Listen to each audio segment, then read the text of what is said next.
Bismillahirrahmanirrahim. Assalamualaikum warahmatullahi wabarakatuh. Apa kabar anak-anakku sekalian pada pagi hari ini? Semoga kita semua masih dalam keadaan sehat dan tentunya masih tetap bersemangat. Alhamdulillah, berjumpa kembali dengan Ustazah dalam video pembelajaran tematik tema ke-9 subtema 1 kekayaan sumber energi di Indonesia, pembelajaran 3.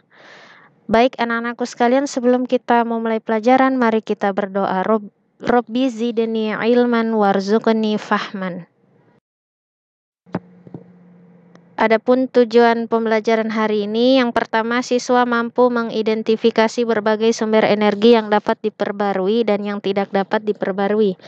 Yang kedua, siswa mampu menyajikan laporan hasil pengamatan dan penelusuran informasi tentang berbagai perubahan bentuk energi.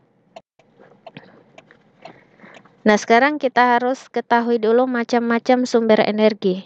Yang pertama, sumber energi yang dapat diperbarui. Kemudian yang kedua, sumber energi yang tidak dapat diperbaharui. Sumber energi yang dapat diperbarui merupakan sumber energi yang tidak akan habis meskipun digunakan secara terus-menerus. Contohnya yaitu air, matahari, hewan, dan tumbuhan. Kemudian sumber energi yang tidak dapat diperbaharui adalah sumber energi yang akan habis, seperti minyak bumi, batu bara, pertambangan, serta gas alam. Berdasarkan bacaan pada halaman 16 pada buku tematik kalian, coba identifikasilah sumber-sumber energi yang ada di daerah tempat tinggalmu. Untuk mendapatkan jawabannya, kamu bisa melakukan wawancara dengan orang-orang di sekitar tempat tinggalmu. Wawancara itu merupakan cara untuk memperoleh data mengenai sumber-sumber energi yang ada di daerah tempat tinggalmu. Nah, di sini Ustazah akan menampilkan bagaimana caranya kita mewawancarai entah itu paman atau bibi kita ataupun tetangga kita. Yang pertama, kita harus menentukan dulu siapa yang akan menjadi narasumber. Ya, narasumber itu adalah orang yang bisa memberikan kita informasi. Misalkan orang tua, saudara, paman atau bibi. Kemudian, pertanyaan apa saja yang bisa kamu ajukan untuk mendapatkan data kondisi lingkungan di sekitar tempat tinggalmu. Nah, kita bisa membuat list atau daftar pertanyaan. Misalkan, siapa nama bapak atau ibu? Ya, kemudian hewan apa saja yang masih dapat dijumpai di lingkungan sekitar bapak atau ibu? Kemudian tumbuhan apa saja yang ada di sekitarmu? Kotoran hewan apa saja yang dapat dijadikan sumber energi alternatif? Kemudian tumbuhan apa yang dapat dijadikan sumber energi alternatif? Nah, ini adalah contoh daftar pertanyaan. Kalian bisa menambahkan pertanyaan yang lain ya. Kemudian dari hasil wawancara tadi, kalian bisa tuliskan dalam bentuk berikut.